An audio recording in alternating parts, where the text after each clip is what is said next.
Flower would say we can leave our spirit bodies, our astral bodies can actually go out at night, oftentimes. And many felt that that happened that night after our meeting.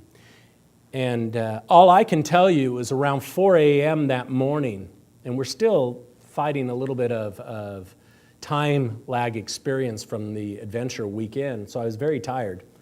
About 4 o'clock in the morning, it was as if my higher self was saying, Blake, get up. And I consciously remember saying, no, I need to sleep.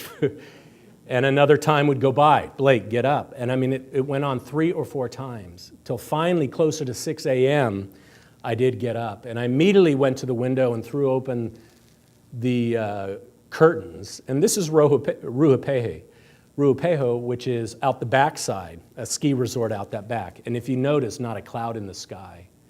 It was as if immediately my atoms turned upward, go. So I put on some warmth because it was fairly cold that day, and I began running towards that feminine mountain. I can only tell you that I didn't even know what I was running for. I just know all of a sudden I realized I was crying. What is that? And then all of a sudden these words came out of my mouth, said, I know why I've come. I didn't know why I come, but it was as if my higher self was just trying to speak, I have come for you. And I don't even know the magnitude of those words, but I went a couple miles up the way till I had a clear view of that mountain.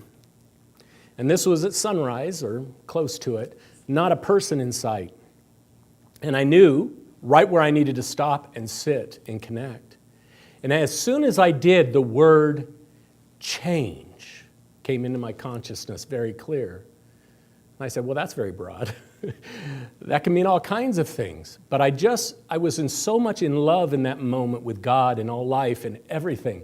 It was just sending love to this mountain, gratitude for its blessing.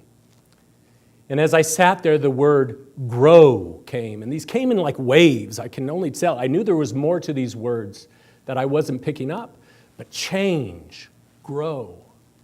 But I felt very blessed in the presence. And then as I turned to leave, very strongly, almost more than the others, with an impetus, well, let's catch up now. Change, grow, was be. And I knew I needed to pay close attention to this particular message for me. Well, we had an early departure that day because we had a lot of travel, so I had to make our way back. But you can imagine trying to leave this area for all of us on that bus with this beautiful benediction and blessing that took place. I felt like now, and I left that area knowing that all my atoms were ready for the rest of the trip. It was setting my compass for what I needed to experience.